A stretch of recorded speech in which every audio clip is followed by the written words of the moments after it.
I beg your pardon. I beg your pardon.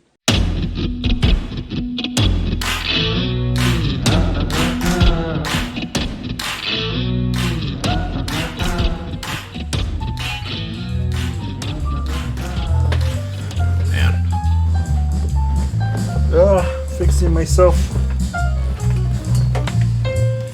Alright, well, here we go. Sorry about that. New setup, new ways of how to do everything. You know what I mean? Anyways. Alright. Welcome back, everybody, to another episode of the Mind of Mando. I am your host, Armando Ortega. Hope every one of you are doing incredible. Whether it's tough, whether it's easy, whether things are getting easier, things are getting tougher, you know. At the end of the day,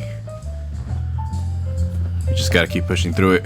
Easier said than done, I know that, trust me, but that's just the way life works. Ooh, is my mic doing that noise? I just found out. Well, anyways, update real quick. I got myself a new table. I'll post up a photo with my setup and everything. It's a work in progress still. You know, I don't think I'll ever be truly satisfied with how my setup is and everything, but I'll tell you this, it is actually so much more useful than my old table, which is fine, you know? I mean, the old table, there's nothing wrong with the old table, not at all. It did its job, it did what it needed to do. It's just this was a slight upgrade, and it's helping a lot. Let me turn that down a little bit.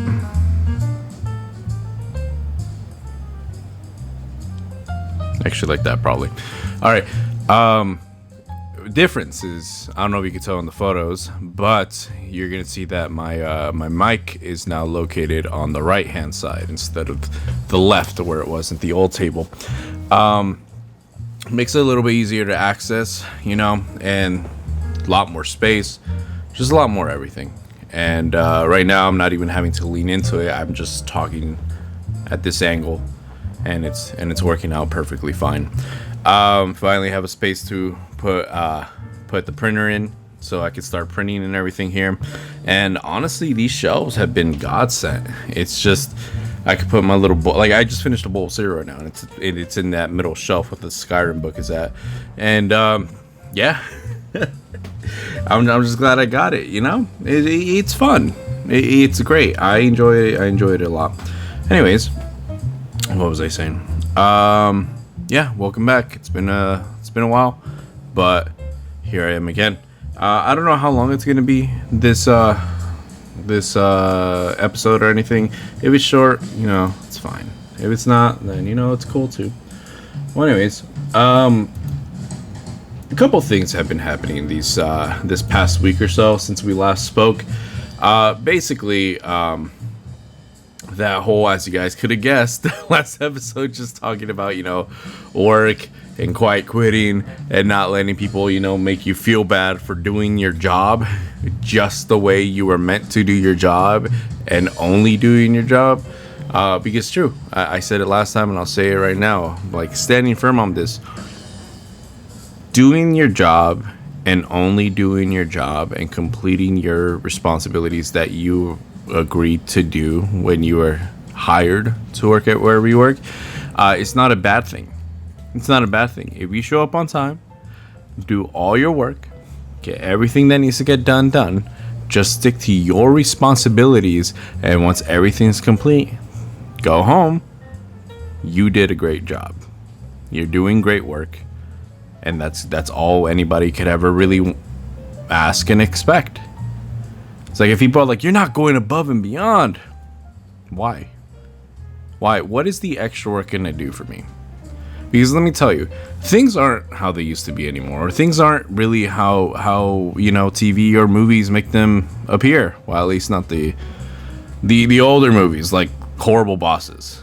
That's a good example of somebody who went above and beyond, put the hours, put the days, put the work, put everything, only to get screwed over what they felt they needed to, they were owed, or they deserved. And yeah, so how do you say it? Let me just fix this up real quick. And it's just like, I'm not saying that's always going to be the case. No. Every place is different. But it's just, when you start somewhere, you just got to really pay attention to everything. Just really look at things and see how things work. And, like I said last episode, just look at the writing on the walls. See how it's going to go, where it's going, and what's going to happen. And yeah, just make your decision from there. And for me personally, when it comes down to, hey, you're not doing this, you're not doing that, what we expect from you, it's like, you expect that from me, but was I hired to do anything of that?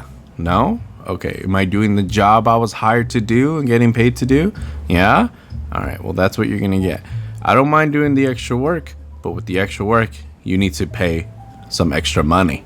And I mean like a good reasonable amount of extra money, because come on, man, it's ridiculous.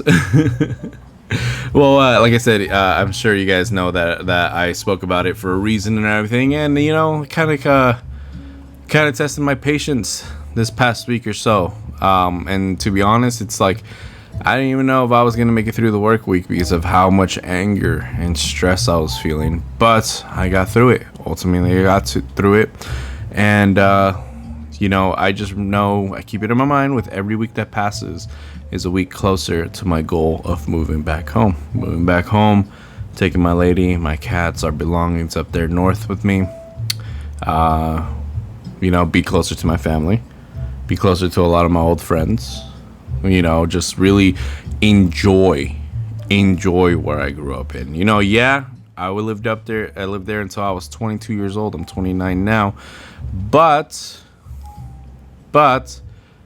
due to the fact that I was so eager to grow up and make my own choices, I never really got to enjoy what it meant to grow up in my hometown, so that's what I'm looking forward to by the end of this year. Well, anyways, speaking about back home in SF, I found out about something crazy, just crazy that happened. I had no idea any of this happened. What am I talking about? Well, apparently, sorry about that. Let me actually pull it up right here.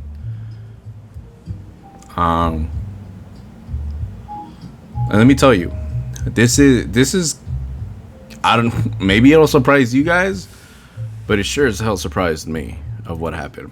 So as we all know, when it comes down to things like gun debates and everything, it's a very touchy subject with people, especially in today's day, times and everything.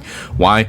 Because you have some people who are like, no, look at the school shootings, look at the public shootings, look at the crimes and everything like that.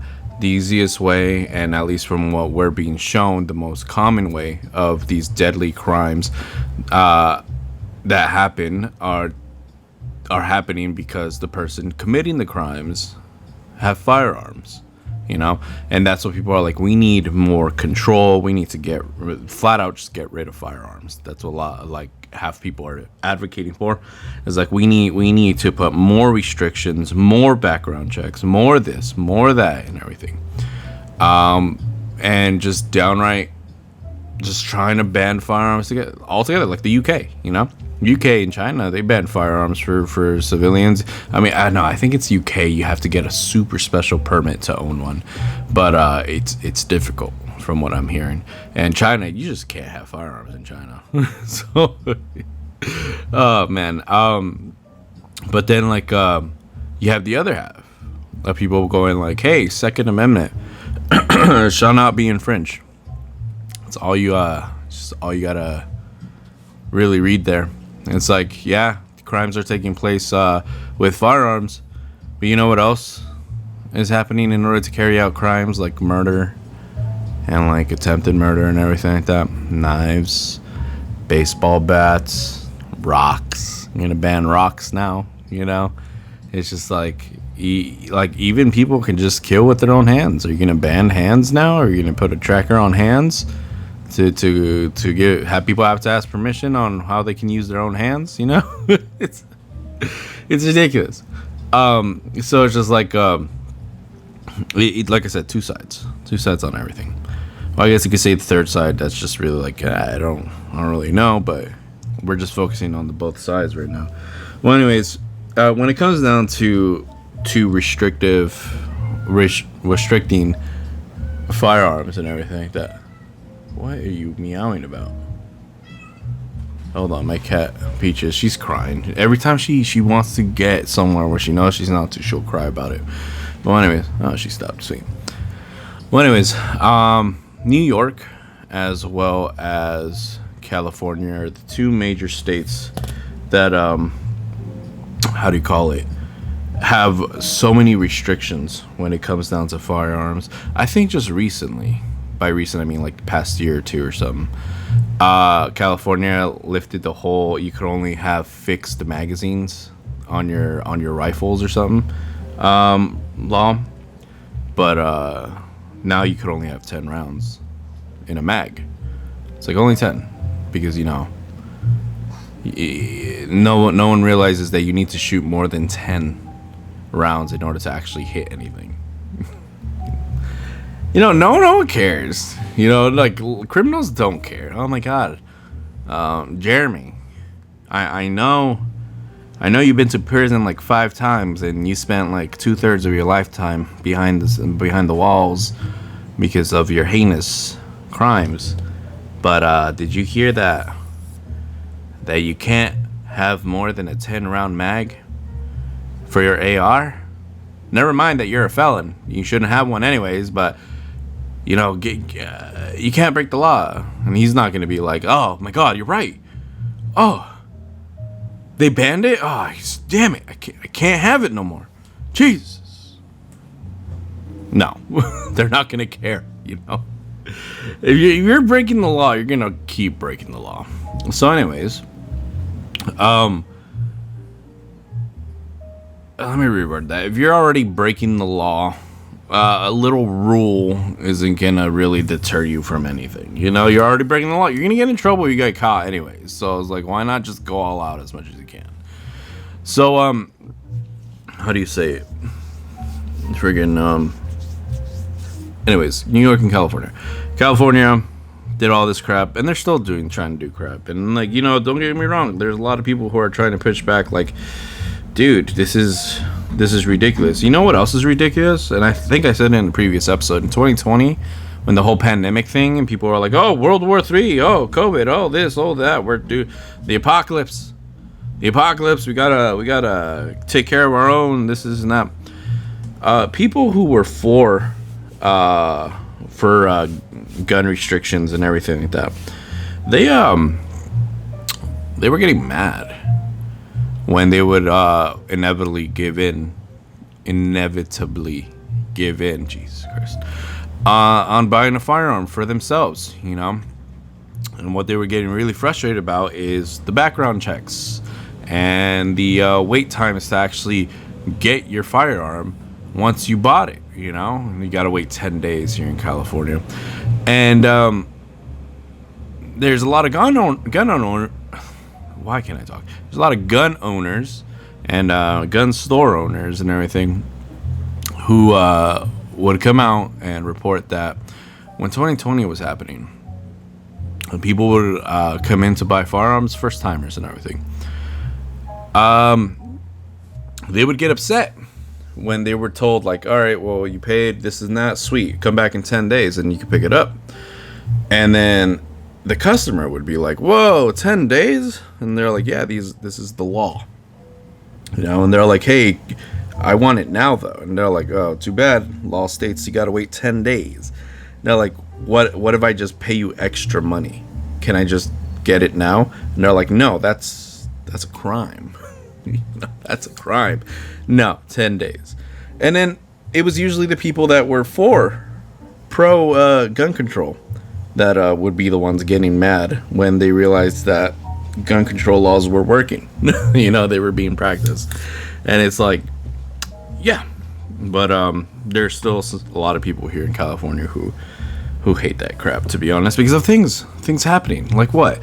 Like if let's say one person breaks into your house in the middle of the night, like the whole classic home break-in and everything. You're asleep, your partner, your kids, maybe, whatever, your cats, consider them your kids, or dogs, whatever. And you hear someone break into your house. You don't know who that person is. You don't know who they are. You don't know what their intentions are. You don't know what they're looking for. It could be somebody being like, damn, I'm strapped for cash. I'm just trying to get things that look expensive so I can pawn it and get some money.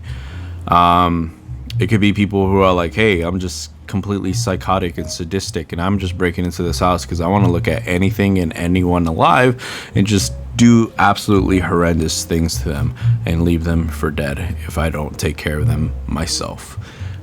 We don't know because both those things are very good probabilities of what's going to happen.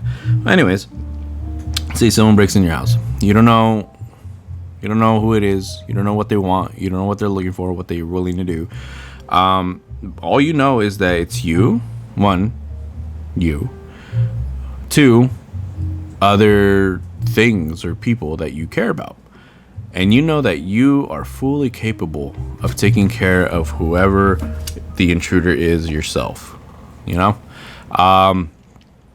out there trying to shoo them away because in the end of the day, like I said, people think like, oh, if I just talk to them. If I just talk to them and just really open up and be like, oh, please tell me what you're going through. And just tell me that. And just, please open up to me. They think that whoever broke into their house is automatically going to be like, oh, you know what? You're right.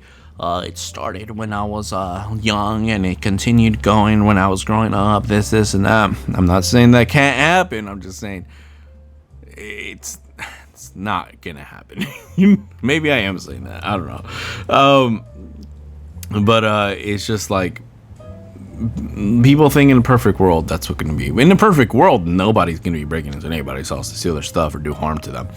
But in as close to a perfect world as possible, you think that just talking to whoever's committing a crime in your house, in your presence, for your belongings or whoever you care about, even onto yourself, all you need to do is talk to them. They're just going to chill out and just talk back. Maybe you guys can reach a compromise, give them a pat on the back, talk on the table over some tea and everything, and then they'll be like, you know what, thank you for really opening my eyes, I'm gonna go and be better now. And then like boom, they become like a great like leader, activist, or whatever, for whatever noble cause they believe in. But that's not how it works. It's not how it works. It's not a reasonable train of thought. If you want to avoid trouble with somebody who's already actively committing a crime and you don't know what their intentions are, what they're willing to do, or their state of mind, the one thing you want to happen is get out, leave, don't come back, and that's pretty reasonable. I don't know who you are, just leave. You're not even supposed to be here anyways. What if that person I don't know, just starts breaking your stuff? Oh man, that's crazy. You want to do something about it because this is your stuff. You paid for it. All your hard work being broken, whatever. What if that person, keep in mind this is the middle of the night. What if that person in the middle of the night, in the dark, gets the jump on you? Or what do you call it? Yeah, it just starts running up. You don't know what they have. They could be wearing hoodies. What the hell? Hoodies, pants, whatever. You're not Superman. You can't X-ray vision underneath everything to see what exactly they have on their person, You can't do that. And it's just like, we're all just human beings. We can only work with what we immediately have at that moment. So let's say this fool gets a jump on you, gets on top of you, starts wailing, like just throwing hard blows into your face and everything like that. And it's like it's the type where it's just, you know, that this person's not going to stop until they deem that you're now going to stop moving for either a lengthy period of time or indefinitely. You know, you don't know. None of us know. But what you do know is you have a firearm on you. And that person may have one themselves or may have a knife, and they're on top of you, beating the hell out of you. Who knows? You already told them to leave. You already told them to stop. They disregarded everything, every chance you gave them in order for them to just be gone. Just gone, you know? So what do? You have to do something. You have to. No one's here to save you. You're the one trying to do the saving. No one's here to save you. It's you and a firearm with a person who's probably going to try and kill you. So you shoot him. You think that's justifiable, right? Now you stop the threat. The person may die, the person may not. Who knows? Now you stop the threat. And you call the cops, just like you're supposed to. You call the medics, just like you're supposed to. Report everything that happened. And, you know, just do what you think you're supposed to get done. And, damn, my mic is continuing to move a lot. I'm sorry. I'm trying not to do that happening again, you know, like the other episode.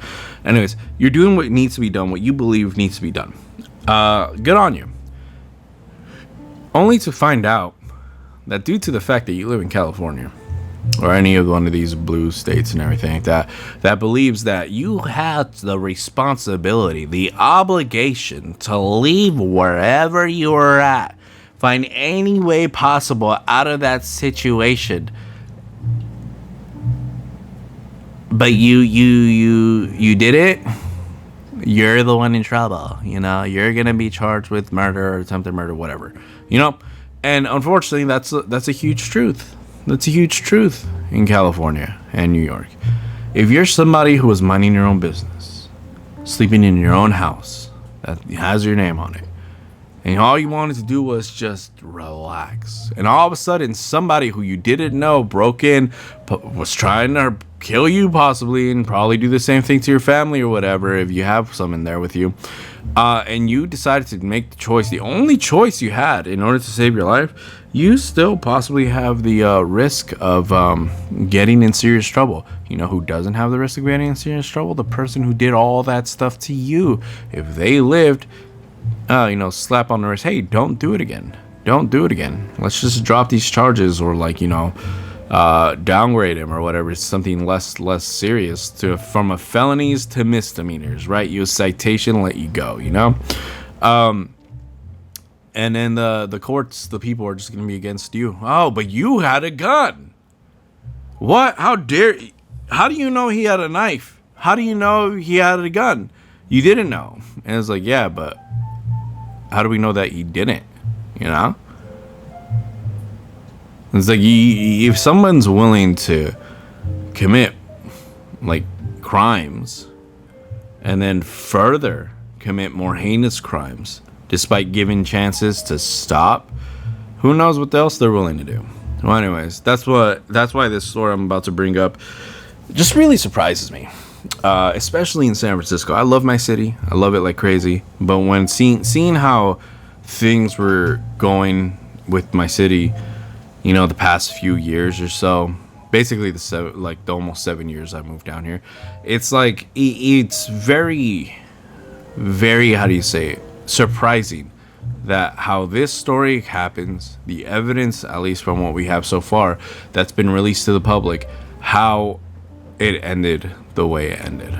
What am I talking about? Well, we're going to be looking at this article right here by ABC News. San Francisco DA releases a video of Walgreen security guard fatally shooting alleged shoplifter. San Francisco's district attorney has released surveillance video of the shooting death of a suspected shoplifter by an on-duty Walgreens security guard. Let me tell you, not everybody's cut out to be security. No, not at all. I've worked with my fair share of people who are just like, bro, what are you even doing right now? You know, I'm not trying to make me like, oh, this is a serious profession. No, this is not. No, because there are a lot of security work that's just like, bro, you're just there to be there. You're just a body, you know. You're there to people to be like, oh, this place has security, and that's it. You can just tuck your phone away and watch whatever show or movie you want to watch, or like talk to your friends or whatever, and you're just there. You know, I get it. It can be super easy work, but at the same time, it can be super serious work. Serious works where you need extra training, you need extra certifications, you need extra this and extra that, and the extra certs would be for OC spray, for a taser. Well, you don't need one for a taser, at least from what I know, but it helps if you have one. You need one for a baton. You don't need one for handcuffs, but it helps if you do, you know.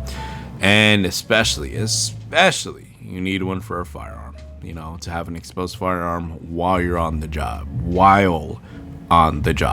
So, of course, you need extra certifications and you need extra training. I get it, understandable, you know. Like usually places, the more serious and sensitive they are, the more trained security they want, you know. So this place, it's a Walgreens. Out of all places, a Walgreens. I get it, dude. SF is notorious, especially in the downtown area, for having thefts. You know, just like any other places in the world, it's one of those places where they'll lock up a lot of things behind like security, plastic, or whatever, you know, and you need a worker to go and unlock it for you, because just how much theft happens. In the world of security, in the world of loss prevention mainly focusing on stores, it's like it's your job to do something about it, to work as a deterrence. And the reason I just don't really want to put a blanket of what specifically you have to do is because what people don't really realize, people who just don't understand the type of work, is it always depends on your company. It always depends on the site. It also depends on the city and state that you live in, what they're willing to let security do. You could have a city who's like, oh, we don't want, sorry if you hear my laundry in the background, I'm doing laundry right now. You have cities who are like, oh, we only want these type of security guards. But then you have businesses who are like, hey, a lot of dangerous stuff happens here, and it can get really risky, very dangerous, very violent. We need security who, as well as if the business has the money to spare, we need security who is trained, security who has a duty belt, security who has, people say pepper spray, handcuffs, a taser, baton, firearm, whatever, you know, just to really show people that they're serious about this place. They're really serious about this place. And really, honestly, visually, having those things does help. It does actually make people who are there to commit crimes stop and think. Just think for a second and everything. But that's not always the case. You're going to have people who are just either try and call bluffs or think they're calling bluffs, or people who just absolutely don't care. And where was I going with this? Yeah. So, you have people who just don't care, and they're gonna do whatever they wanted to do anyways. And need to stop that.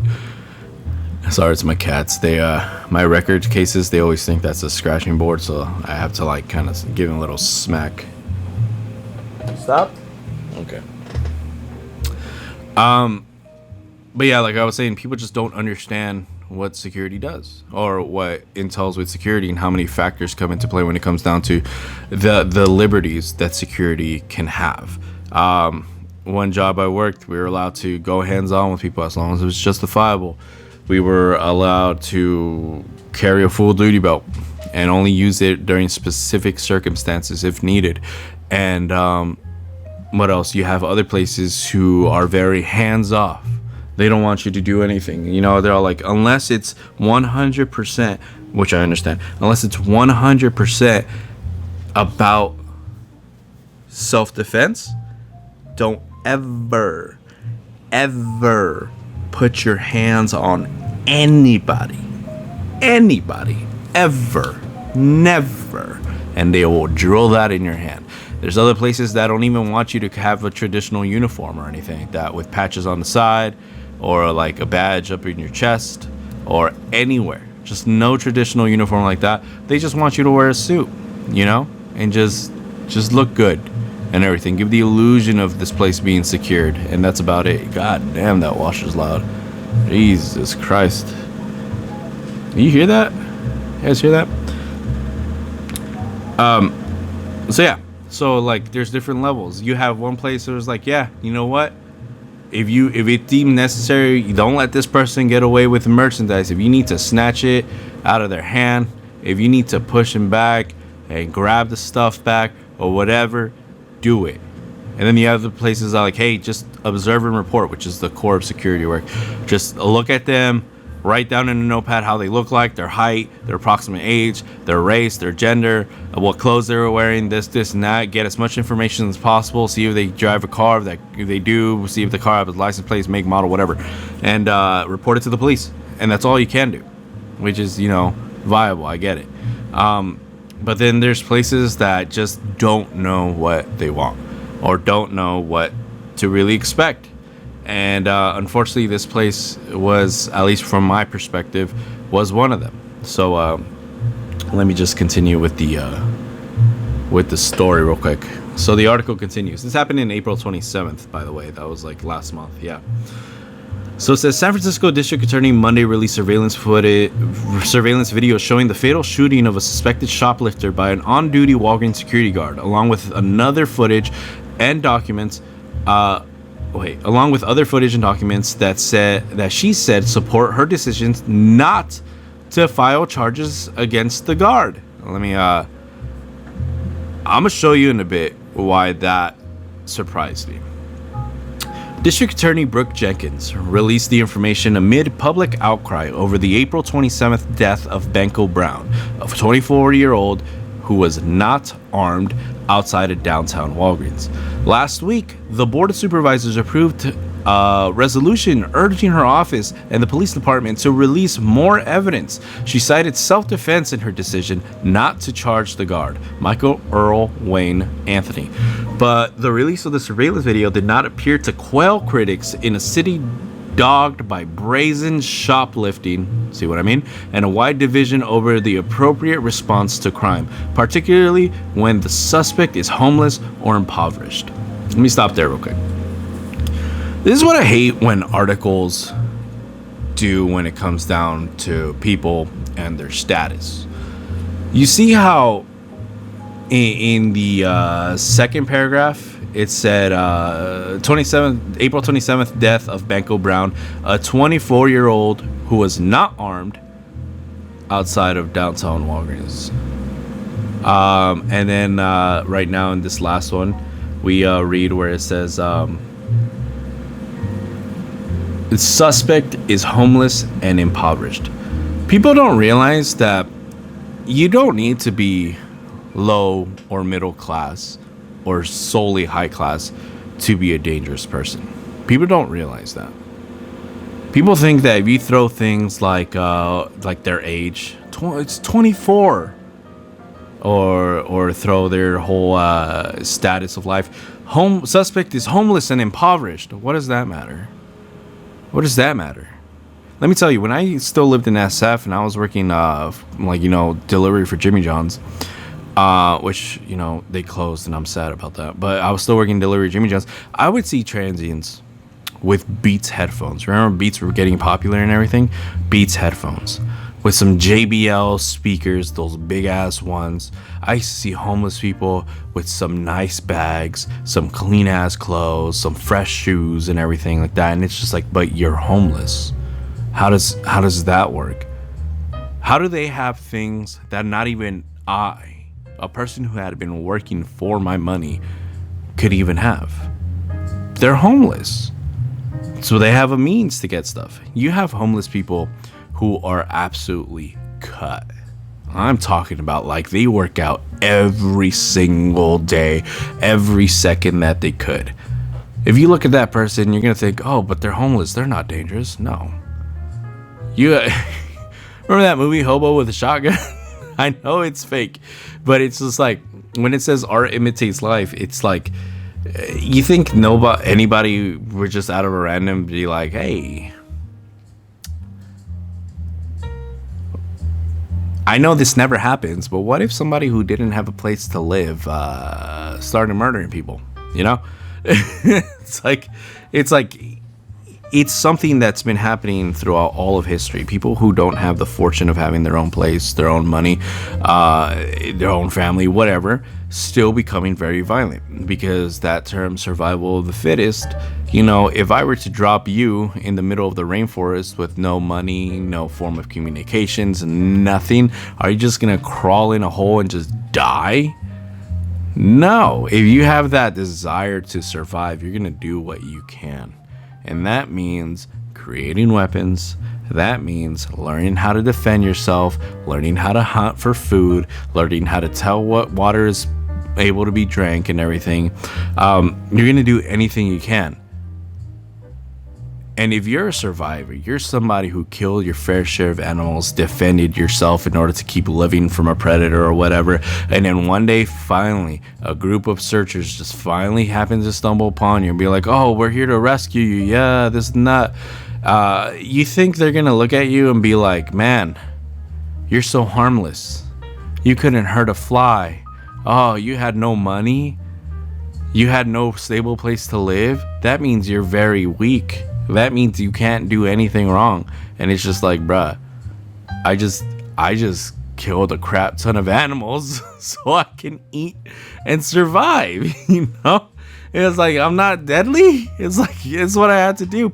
And it's just like, and I'm also speaking about personal experience. I mean, like I said, I used to work in different places with the homeless, with transients and everything.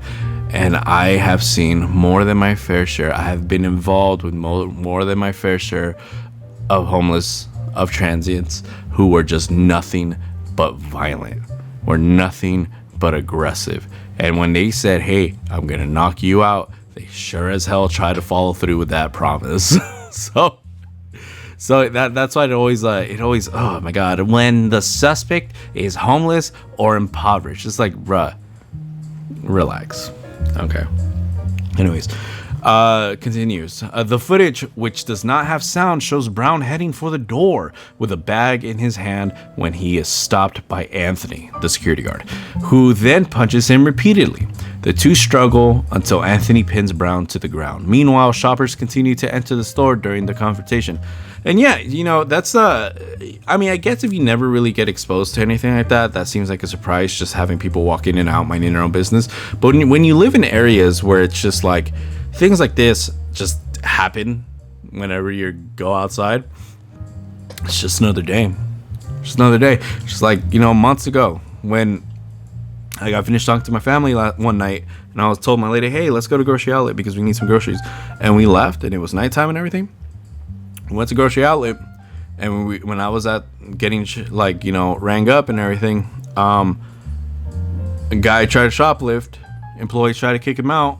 One of them tried to pepper spray the guy because he was getting aggressive. Next thing you know, the employees getting the crap beaten out of him, and I run outside to help and everything. Pinned that fool down until the police came. The whole thing is this: that happens a lot. Minus me helping, because, I mean, come on, sometimes it doesn't even escalate that far. But the whole shoplifting, theft, getting kicked out, kicking people out, whatever, happens a lot. It happens even times when I walk inside to start shopping, and it just happens. It's whatever. I was like, oh, people are yelling, who cares? I'm here to buy stuff. You know, that's it. So, yeah, it's just like when you see people walking in and out of this video, it's just, they don't care. Whatever. You know, what was I saying?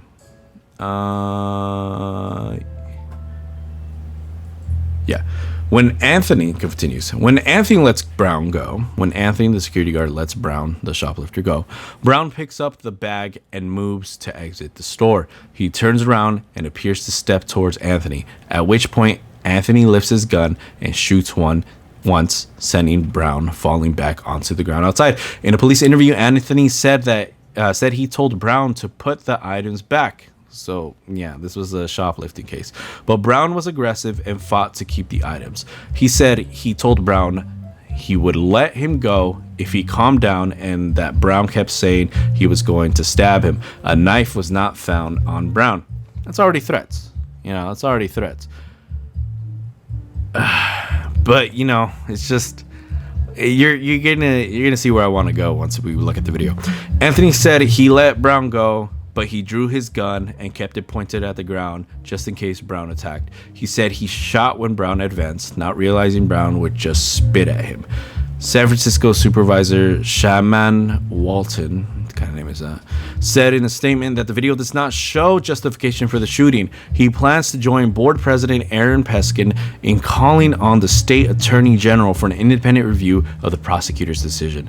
But Jenkins, who initially discharged the case May 1st, said that even after seeking more evidence, there was nothing but to rebut the guard's reasonable claim of self-defense. She pleaded with viewers to review all the evidence, including witness and police reports, especially since the video footage lacks sound.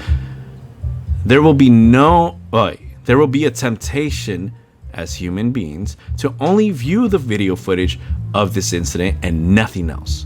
We are accustomed to seeing videos online, and that often is what captures our attention rather than going the extra step to look deeper, she said in a news conference. That is absolutely true. This is me speaking now. That is absolutely true.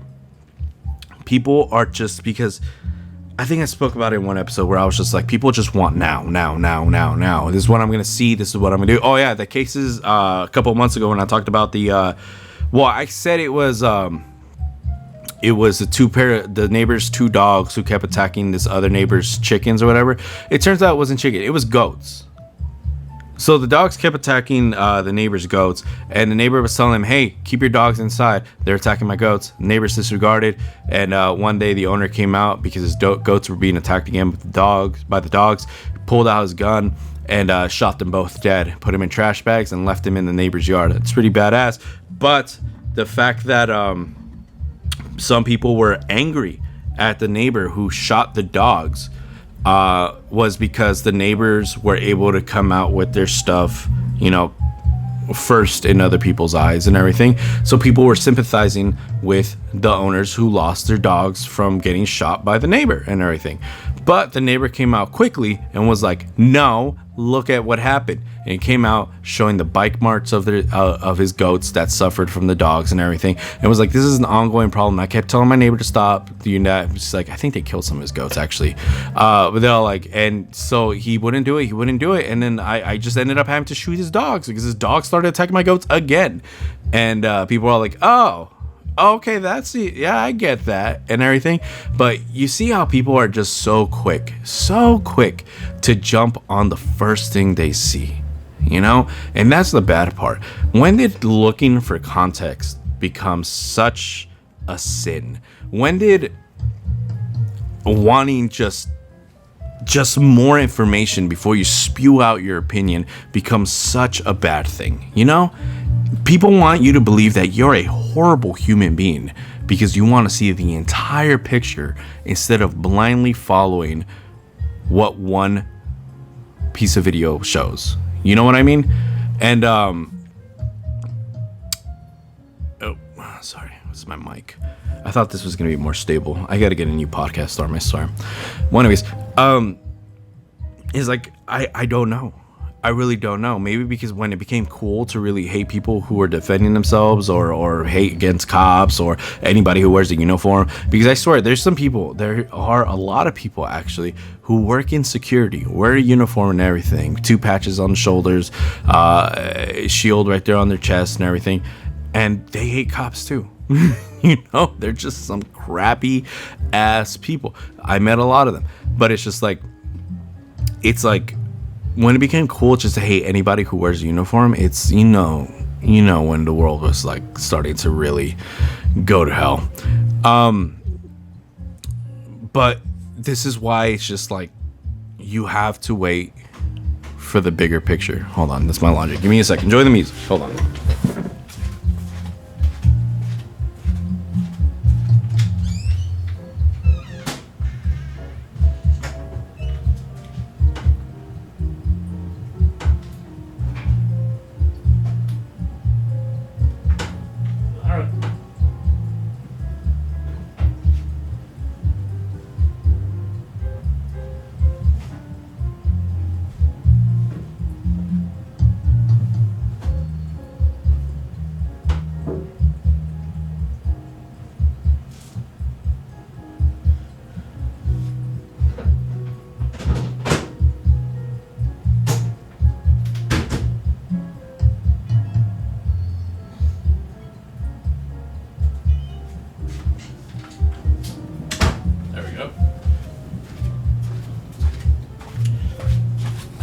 I'm back. Thank you for your patience.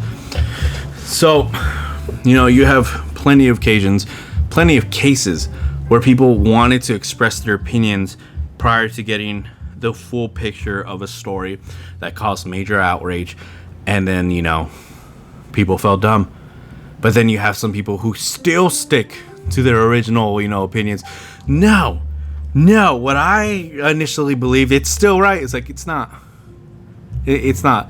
What case can I think about? Well, I guess I already said the neighbors getting their dog shot by their neighbor because they refused to believe that their dogs were attacking the neighbor and killing the neighbor's goats, despite, the neighbor having evidence and giving them multiple chances to, stop. And people are like, oh, the neighbor's a murderer. And then seeing that the neighbor was like, hey, look at all this. I'm not lying. They are. And people being like, oh, okay. You know what I think it is? It's just because, like, people like dogs more than goats. They can connect with dogs more than goats because it's like, dogs are cute. They're loyal. They're amazing. So when you hear of somebody just killing dogs by shooting them, you automatically want to be like, oh, poor dogs. But then you get the whole story and it's like, well, that just sucks, But yeah. Man. Ridiculous, Well, anyways.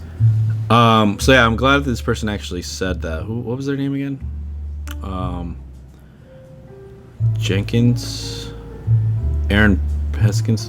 What was their freaking name again? God damn it, this is gonna. But Jenkins, who initially discharged. What was their name, dude? This is gonna bug me. I'm sorry. Brooke Jenkins. Okay, District Attorney Brooke Jenkins. That's what she said. Okay. Okay, cool. All right. And I get it because the video we're gonna see, it starts only when, contact is already about to be made. Like, just the second passes by, I believe. But, who knows? We weren't there. But from what we see, is what we're gonna get and everything. Where did I stop? Okay. Article continues. Brown, who struggled with homelessness, worked as a community organizer for the Young Women's Freedom Center, a nonprofit that provides support for young women and trans youth. Sounds like a nice guy, right? We do not need to see the video to know that Benko Brown's killing was unjustified. Armed force is not a justified response to poverty. Again, I hate these sayings. I'll explain in a little bit. Said Julia Arroyo, the center's co-executive director, in a statement Monday. We must live with the sobering reality that he was killed for no other cause but $14. Arroyo has described Brown as smart and funny young man who, while shy, made friends easily. Supervisor Dean Preston introduced legislation last week so the private security guards could not draw their firearms unless they were an actual and specific threat to a person. Walgreens did not immediately respond to an email seeking comment. Walgreens, Target, and other merchants downtown have complained about brazen shoplifting. Whole Foods recently announced it would temporarily shutter a downtown location, citing employee safety. Kingdom Group Protective Services, which provides security for Walgreens, said in a statement that it is cooperating with law enforcement and could not provide further comment. State records show Anthony has been licensed as a security guard since 2012. Jenkins became district attorney last year after voters ousted her predecessor, Chesa Boudin, after criticism that he was too. What, really? Chesa is a guy's name? I guess European. Over criticism that he was too soft on crime. She pledged to be a fair but tough prosecutor who would not ignore blatant retail theft and open air drug dealing. So that surprises me, that last paragraph. How, again, I haven't lived in SF for close to 7 years, so I'm not caught up with everything going on. and I was still fairly young, so it's not like I paid attention back then, where it says Jenkins became district attorney last year after voters ousted her predecessor Chesa Boudin over criticism that he was too soft on crime. I believe that wholeheartedly. These fools are just too soft on crime, way too soft. Because like I said earlier today, the whole event of, hey, if you defend yourself or somebody trying to beat the hell out of you after breaking into your house in the middle of the night, and people would still point the finger at you as being the villain of this story, that's what happens. That's the reality of states as New York and California. So when I hear that people were mad that somebody was too soft on crime, it's like it surprises me. Now you have Jenkins here, who has been voted in, and she was saying, I'll be a fair but tough prosecutor. I believe it. I gotta read more up on her, so you see what else she's dealt with. But like I said, that whole quote she just said, there will be a temptation as human beings to only view the video footage of this incident and nothing else. We are accustomed to seeing videos online, and that often is what captures our attention rather than going the extra step to look deeper. That impressed me. I will say that right now. That 100% impressed me, because it's like I said, that mentality for some reason has been deemed by more modernized people as a bad thing to have. And the fact that you have somebody in a position of authority to be like, hey, not seeing the whole picture or not wanting to wait until you see the whole picture is a very bad practice. It's a breath of fresh air. Wow, I'm very impressed. So anyways, the paragraph after that one of her quote, where it says, Brown, who struggled with homelessness, worked as a community organizer for the Young Women's Freedom Center, a nonprofit that provides support for women and trans youth. It's like, okay, they're just giving a background of what Brown did. He's a 24-year-old guy and everything. He lost his life way too young and everything. And they're just trying to be like, hey, look at all the good he's done prior to this and everything. And then it says, we do not need to see the video to know that Banker Brown's killing was unjustified. Armed force is not justified response to poverty. That's the sentence that just annoys me. Because it's just like, if a killing is justified or not, if fool didn't get shot for being poor. No one gets shot for being poor unless the person doing the shooting is sadistic. You know what I mean? And in the world where it's a common quote to say, hey, eat the rich or kill the rich or something like that, nobody blinks an eye. When you shoot somebody who, even if they gave you a reason to shoot them, but they just happen to be poor, people are like, oh, it's terrible. You know, that's terrible. How could you do such a thing?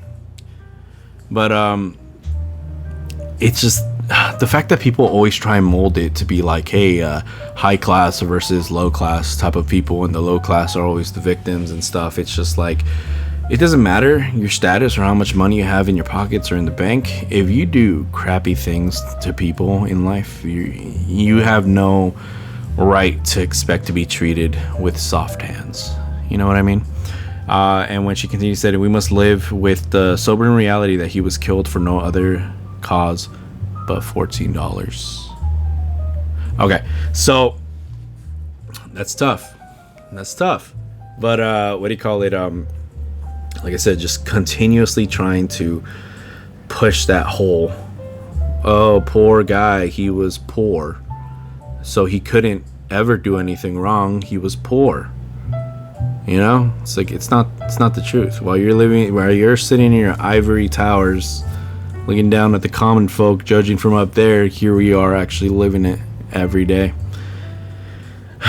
What people don't understand, I'm sorry, I'm not trying to be like, oh, anti-homeless or anything like that, but it's just like, it like annoys me, like having experiences that I do, and like, you know, just like anybody else with anything in life and everything, like look at servers at food service, you know, they have a worldview of people and everything that people who never worked retail or serving or whatever have and everything, you know.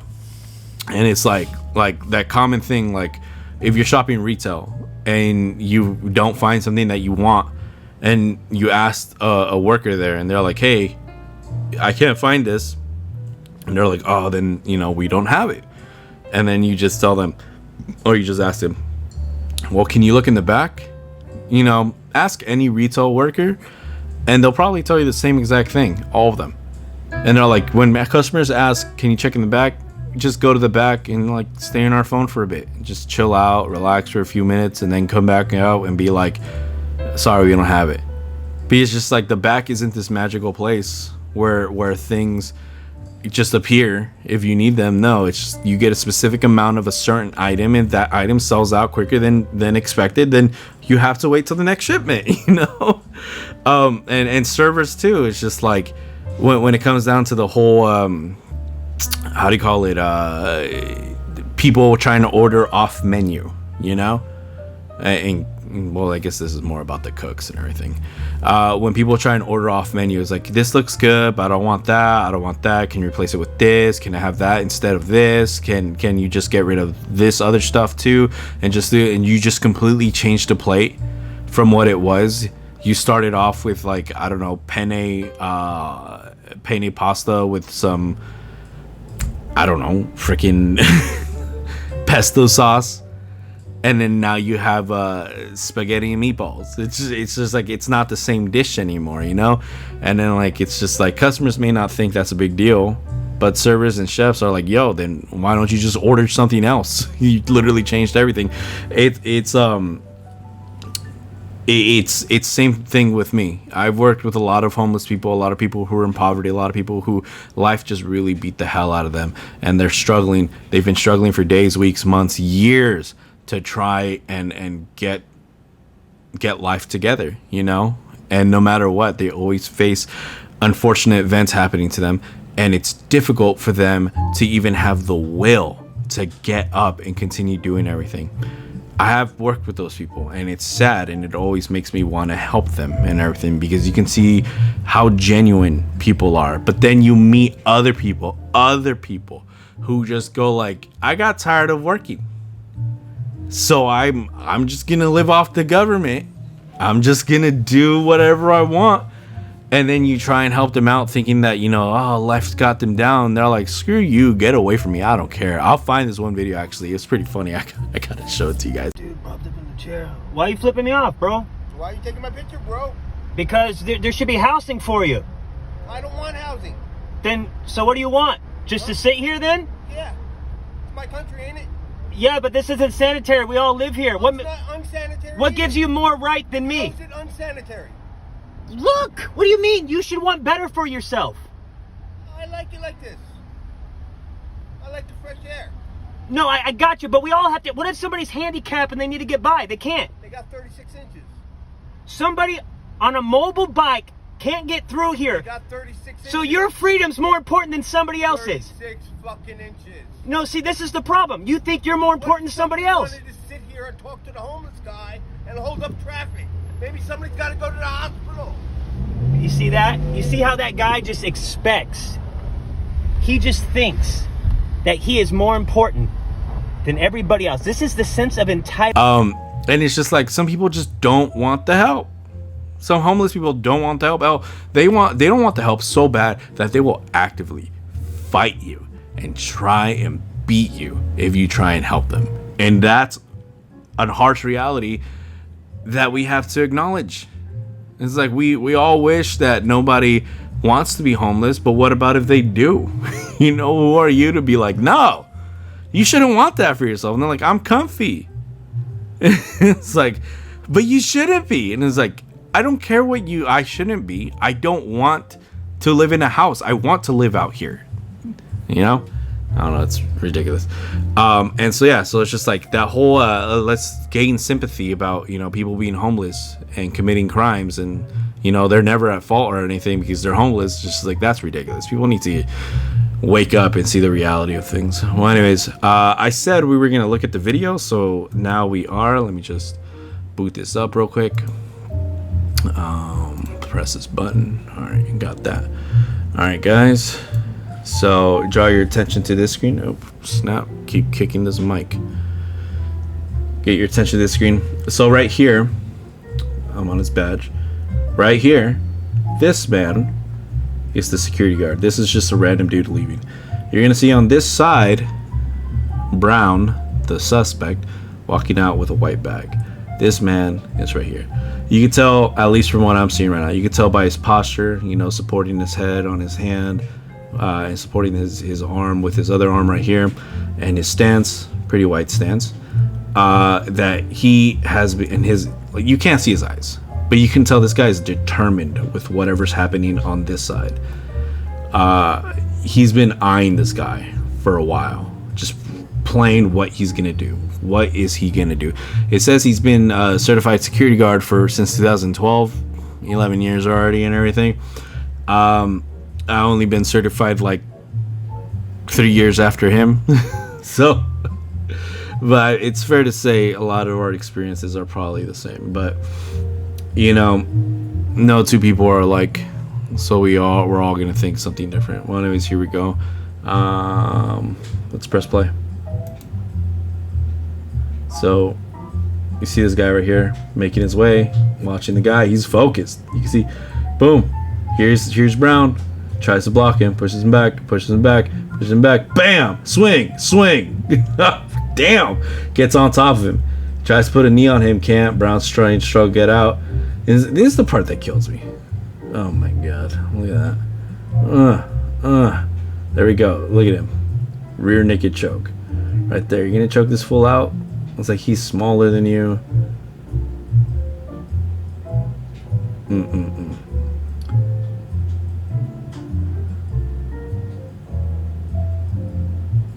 Just there, just full mount. Got him from behind.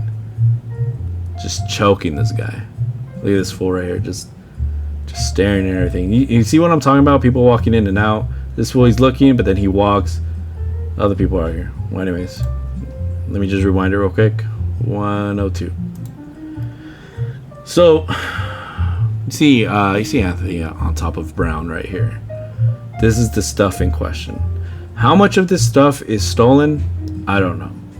But if anything's worth to believe, these purple things look like ice cream. This looks like a jug of milk. And what else? This is more than $14 is what I'm trying to say. So, oh my god. Well, anyways, keep going. Let him go. Like, why are you gonna do? One, you already were punching this fool. I don't know. I gotta look at it again. But it's just like, I don't think he gave you a reason to punch him. Telling somebody you're gonna stab him, even though they deserve to get their lights knocked out because of that, doesn't mean you have the right to do so, you know? So lets him go. Stands up, lets him go. Here's Brown being like, let me grab the stuff. You already beat him, choked him, put him on the ground. You know what? If you were so worried about items, why not just take the bag, you know? There you go. See, that's the nervous part right here. I just noticed something. Boom. You saw that? So look, people can shoot, people can have a gun right here, but what it looks like, it just looks like he has his fingers. If he was gonna pull something out, you would have been able to see it. Hell, they probably would have fell out during that struggle. But here's Anthony. You flagged this fool with your gun. And you're like, I kept it pointed on the ground. It's pointed straight at Brown. Oh my god. And like, let me see when he takes it out. So you can't see when he takes it out, but I'm pretty sure it's around here he takes it out. So, boom. Oh no, he already has it out here. Oh my god, hey, get up, put your hand behind, boom. There it is. Oh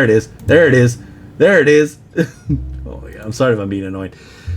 Dude, come on. Alright, you guys already know. Given my history, given my line of work, given everything. That's why I keep saying, like, people believe that I'm just gonna support anybody in a uniform.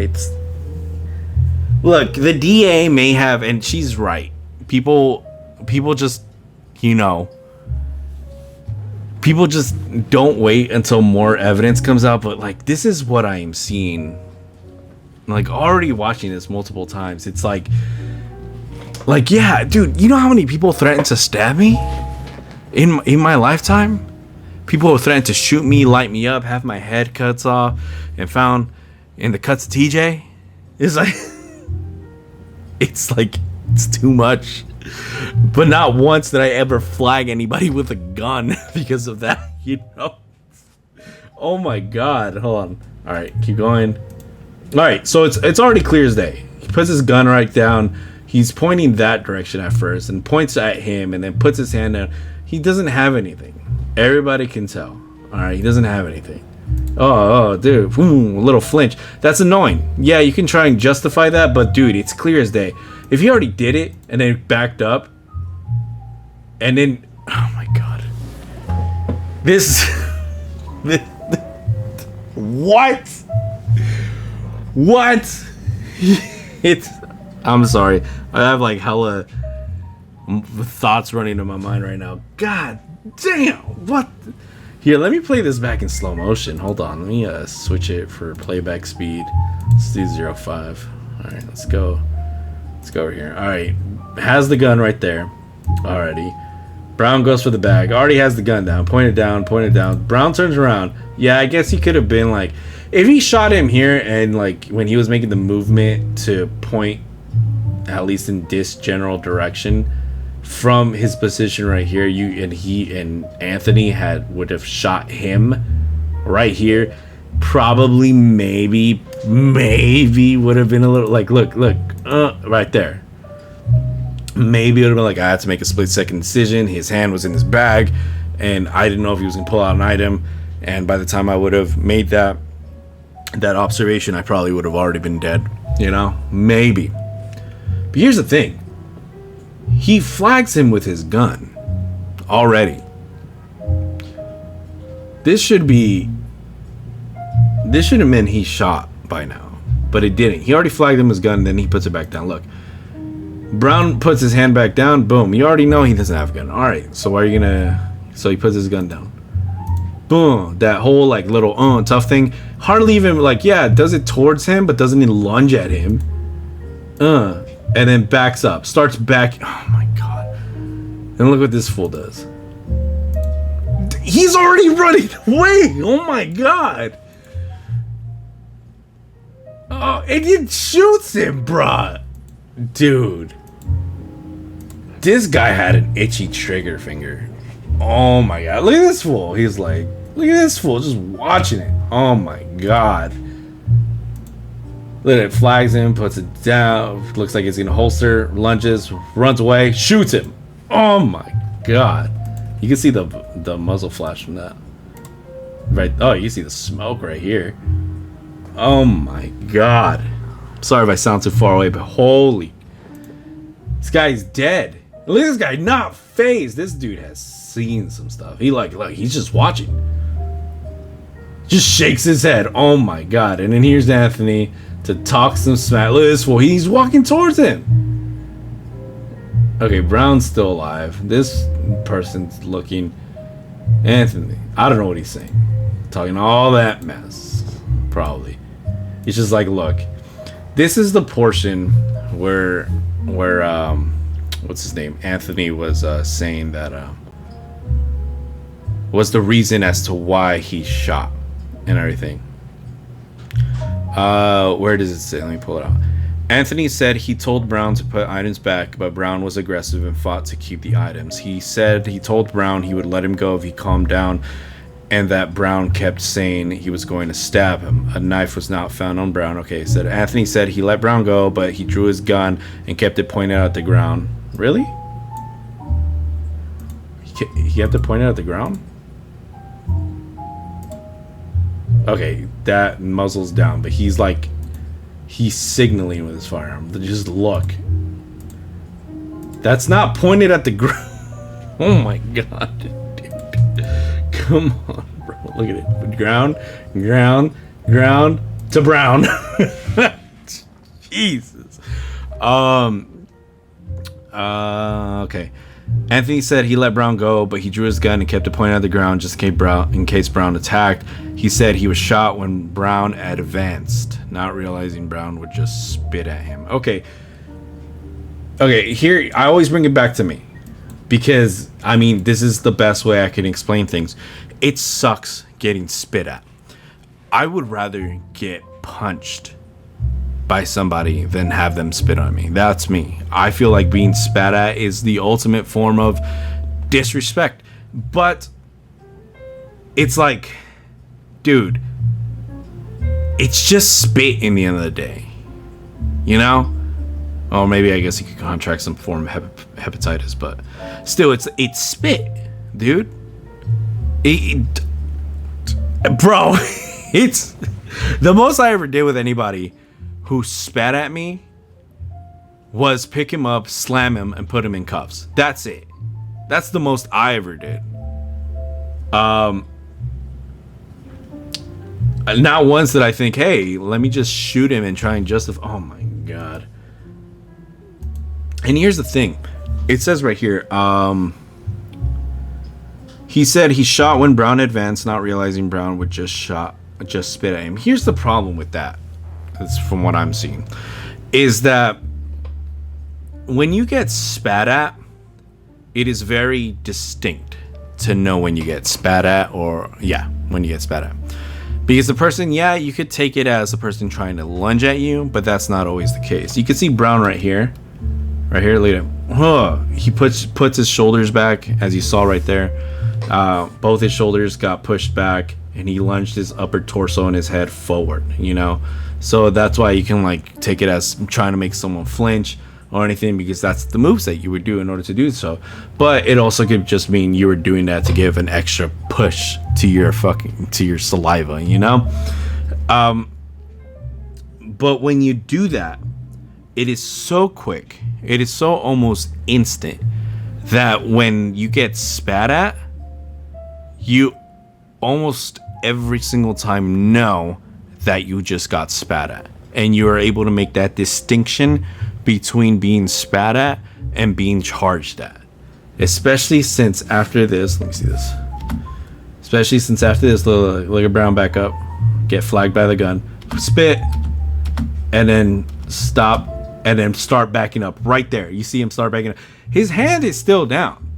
Anthony's hands are still in front of him, down and everything. Jesus Christ. Oh my god. Okay. Sorry about that. It's still down in front of him. And Brown has already started to step backwards. Continue this.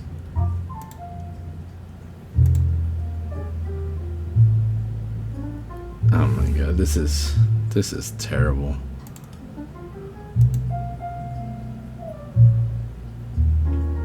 Step back. He's already stepping back at this point. Come on, bro. It's like, you can't tell me that time had passed by and thought to yourself, oh my god, he's lunging at me. It's like, no, you already knew he spit at you, and you could see clear as day he's backing up already. And he runs away, gets shot on the floor, and down to here. Okay, what do I think about this? I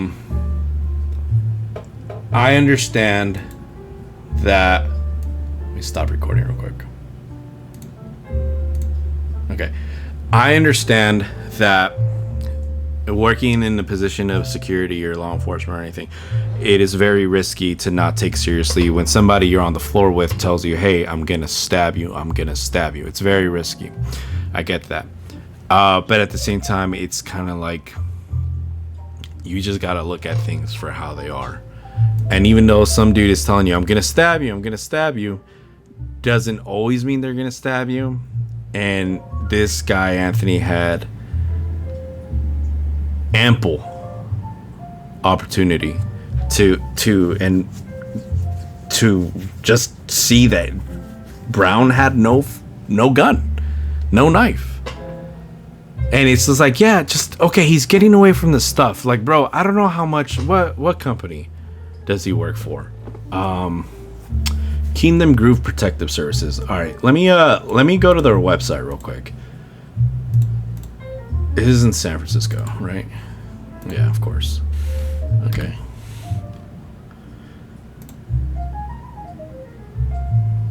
Oh, they're located in Manteca, California. Okay.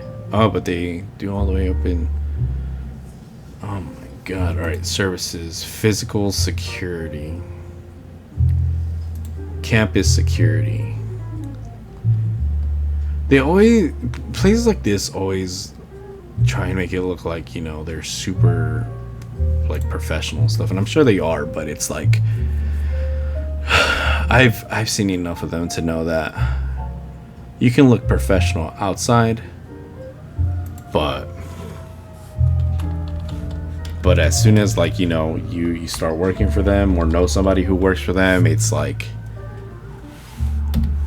dude, you know. Let's see, sort by job location. Let's do location search. All right, let's do that. What? Newest? What? Okay, well, I don't know. I think they may have just... Jesus Christ, are you serious? Maybe you're not seeing... let's do some... Okay, let me just delete that. I'm sorry, guys.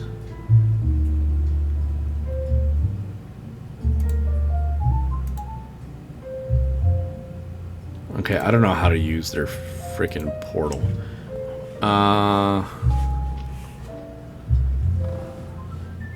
Ridiculous.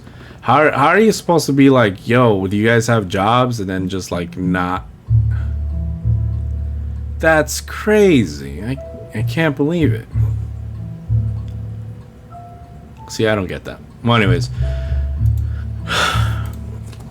So that Kingdom Group Protective Services, I couldn't find anything on their website. It's just, I think, as far as I know, I feel like they're probably like shutting down certain features in order to stop being spammed with whatever the public is trying to do for their company. Because like that saying, a few bad apples spoils the bunch, and that's true for anything, but also if it's a specific security company or any company, as to say, and everything.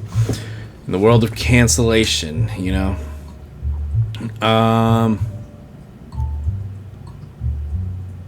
Yeah, it's just what I think about that.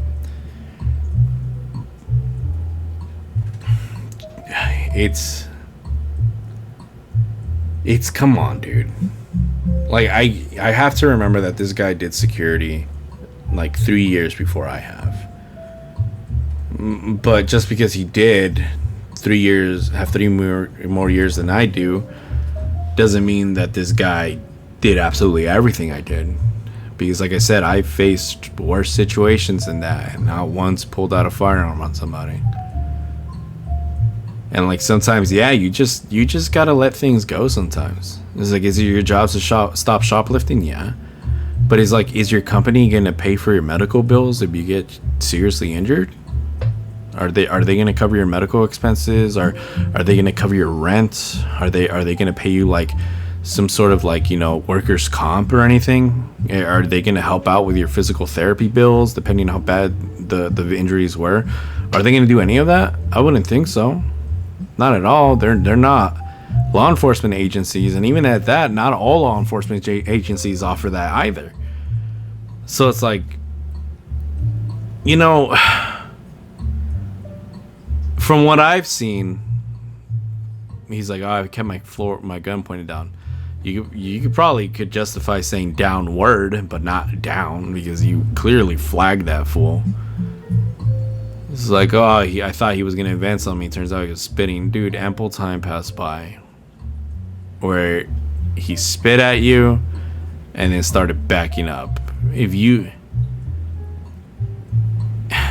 No, okay, I'll just flat out say it. No. I don't think the call is right. I truly don't think the call is right either. I could see why people are very mad about this and everything, and it's like, because it's like, does that mean that Brown wasn't a piece of crap? No, that doesn't. Like, that's why it annoys me when it's just like saying that, oh, what was it? Where was it? Jesus Christ. I'm sorry, guys. Footage, Brown. Brown, gun stopped, raised shoplifting, justification shooting, if it was or not. Jesus Christ, where is this?